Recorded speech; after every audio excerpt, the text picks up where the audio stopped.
prior to last week, I had never seen Poltergeist or any of the other movies in the franchise, which I don't know how that happened, but it did. So I finally binged through the entire series. So today we're going to stop and rank all 4 Poltergeist movies from the worst to the best.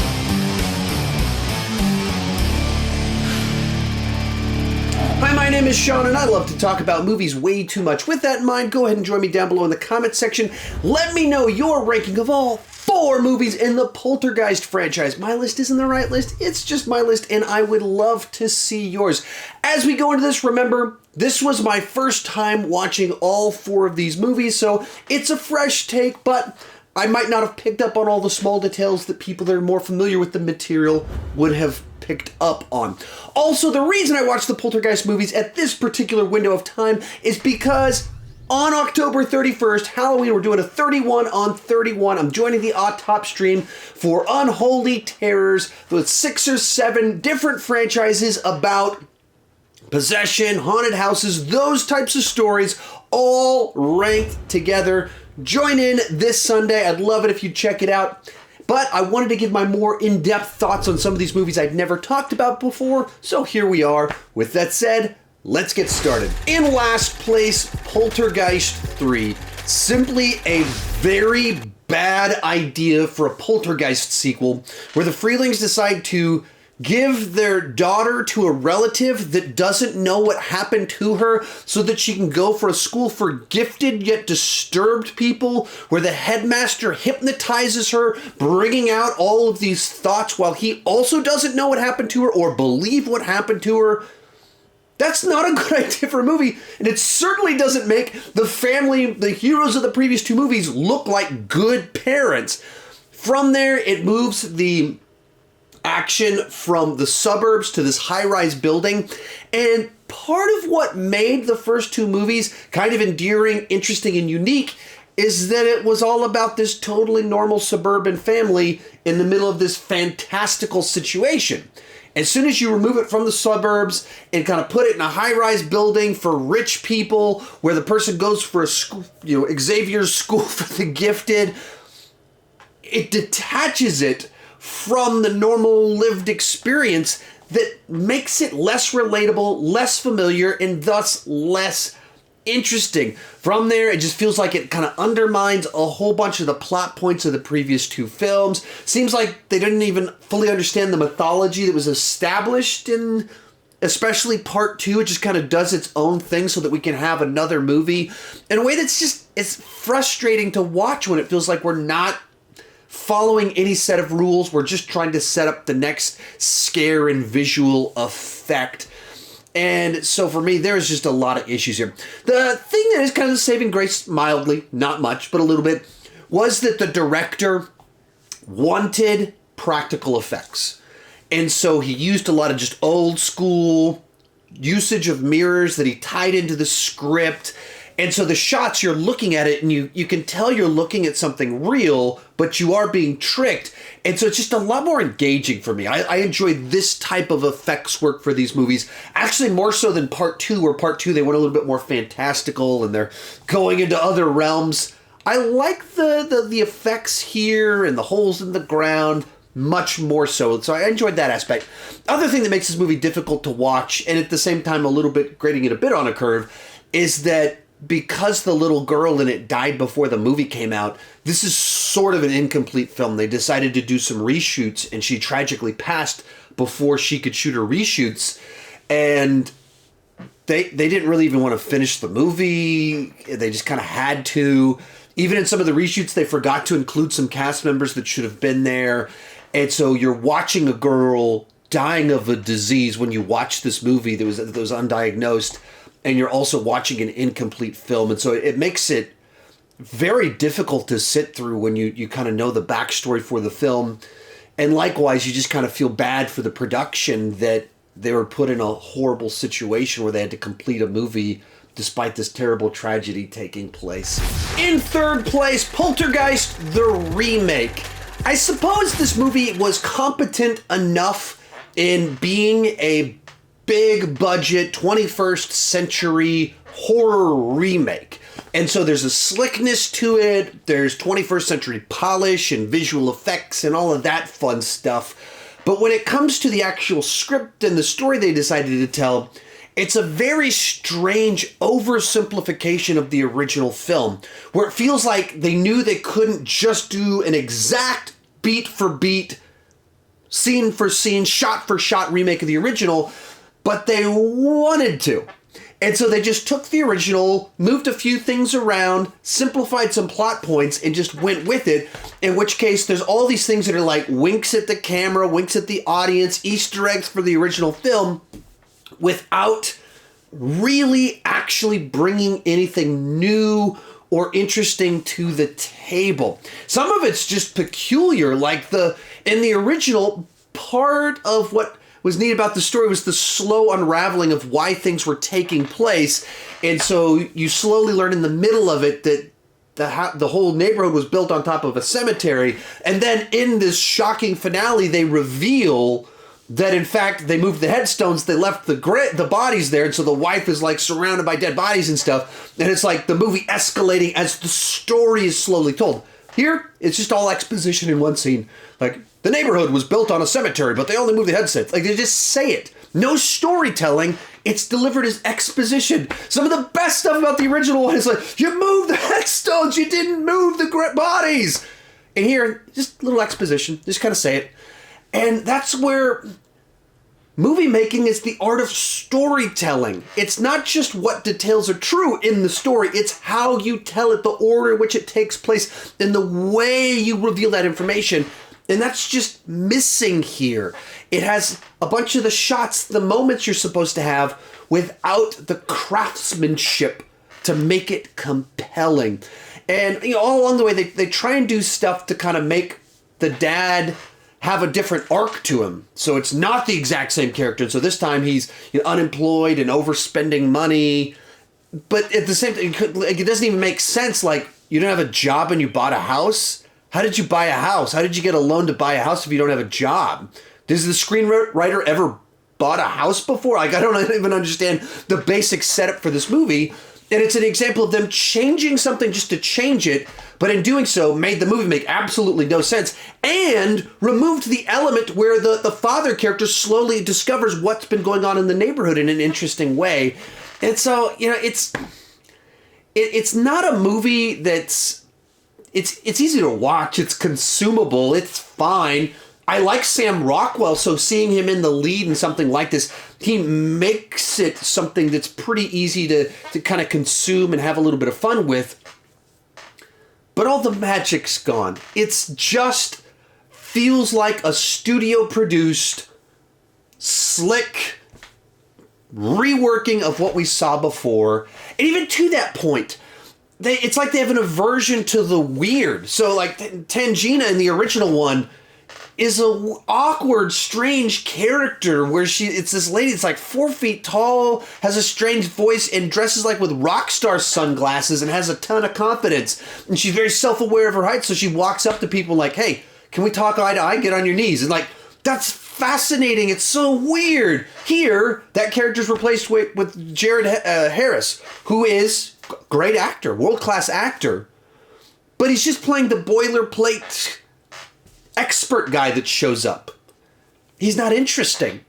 So it's like the weird's all gone. It's just the slick 21st century version, in which case it's like, okay, that happened, and then you forget about it. And so it's just frustrating when they do these remakes like this. Our runner-up, Poltergeist II, The Other Side.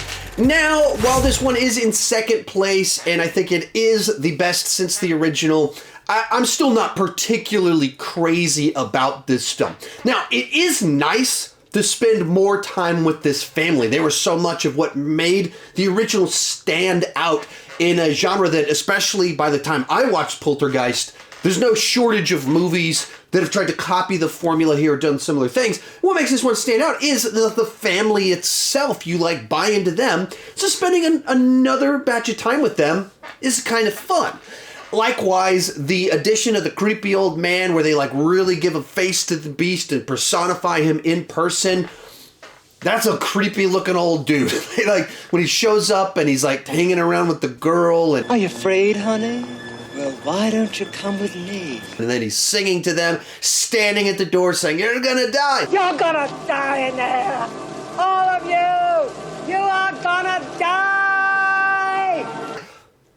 It has all the right vibes to like just make it unsettling of also, once again, something that's, or not, maybe not once again, but something that's unsettling because it's familiar. We've all met an old person that's a little bit eccentric, and then it takes it to that level of what if that person is actually truly incredibly dangerous. But I think the problem here is that the original film didn't exactly leave a bunch of dangling plot threads. By the end of it, it seemed like we'd resolved it. The house had been absorbed, they figured it out, and they had left. They'd gotten out of there. And so there wasn't exactly something obvious to build off of. So then when it's like, let's expand the mythology, and in fact, there's a cave under the house, and there's this person that's still attached to them and following them around, it just feels like they're trying too hard to get us another sequel rather than telling an organic story that felt like the natural continuation of certain plot points that were established. And so the whole thing just kind of rang a little bit hollow for me. And as much as the movie kind of has a bigger budget and goes to the other side for a little bit, has more spectacle, that doesn't mean that it was more effective.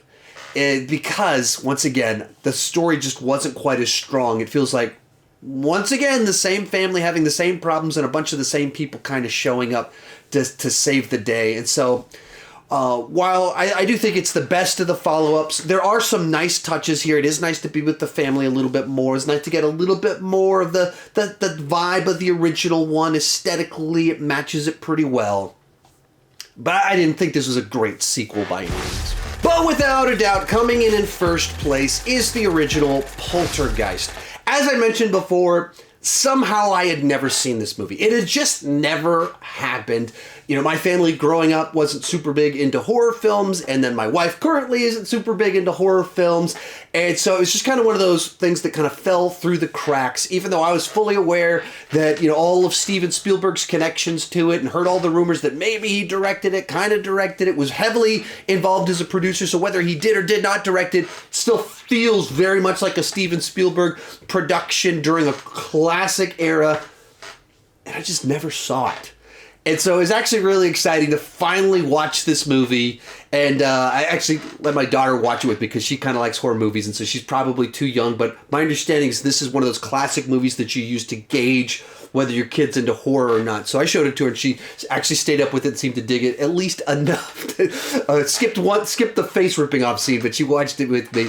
And so that was a nice little bonding time for the two of us. But it lived up to its reputation as like a really good classic 80s horror film that has that Spielberg vibes, especially with so much of the suburban stuff and coming out right around E.T. You feel all of that as you watch this movie. And I think that's so much of what makes this movie kind of work and elevates it above so many other films, is that it just feels like this normal suburban family with normal suburban problems, normal suburban job, feels like a familiar place, at least if you were alive in the 80s, and then it takes them on this fantastical adventure. And it mixes human curiosity. When they first start discovering weird stuff happening, they're curious about it because at first it's not terrifying, and then very quickly they get terrified by it. But there's like, it's just not immediately everyone overreacting like they respond like normal people do of like, things are sliding on the floor, let's put the kid there, the kid slides. Like, parents do things like that all the time. And so the family themselves are very endearing and pull you in. And then likewise, it just has a great set of side auxiliary characters with first the expert that they bring in, that once again is just like a totally normal professor-like lady. She feels like a teacher that she had at some point in time, or a college professor. And so she starts bonding with the family and grounds things. But then as the movie goes along and gets weirder and more exaggerated, they bring in this other expert who's this 4-foot-tall woman that wears rock star sunglasses and talks in a funny voice. And so, like, she's just interesting. So you have these elements that make it feel so familiar so normal, so the fantastical elements are interesting because it's grounded in reality. You're seeing how normal people respond to all of this crazy stuff happening all around them. I think the phrase is verisimilitude, something like that, where you try and make all the real elements as real and normal as possible so that it's believable for when the fantastical stuff happens. And that's one of the things that this movie just does so well. It has plenty of quotable lines. It does a great job of like getting to a point where you think maybe the movie's over. You think maybe you just had the climax. And I was thinking like, I don't think that's it. I think we're going to have a little bit more. I thought I'd heard that this movie ends like with a slam bang.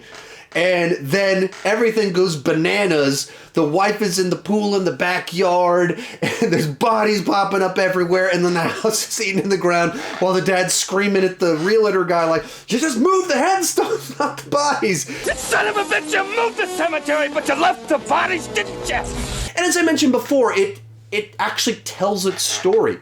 It doesn't portray itself as a mystery, but there are elements that are slowly revealed as you go along, as you learn things, and kind of build your curiosity as things elevate to where there's moments of reveals, where it pays off nicely of like, oh man, it's probably not a good idea to build on top of a former cemetery. Then you get to the end of it and there's bodies everywhere. Why are bodies everywhere?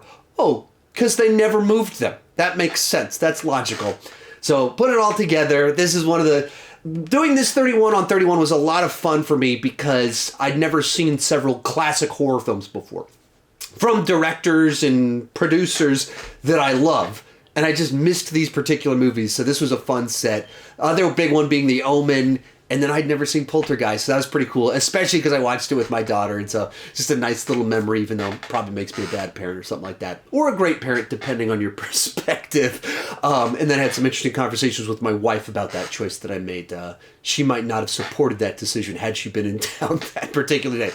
Anyway, Poltergeist comes in at number 1. If you enjoyed this video, I've done a ton of other horror rankings. You can check them out over there in that playlist. Also, remember to come back on Sunday for 31 on 31, where I'm going to rank this franchise with like 6 other haunted house franchises all together, as well as with the Autopsy stream. So be sure to check out my video, check out the videos with the other people participating, and keep talking movies too much.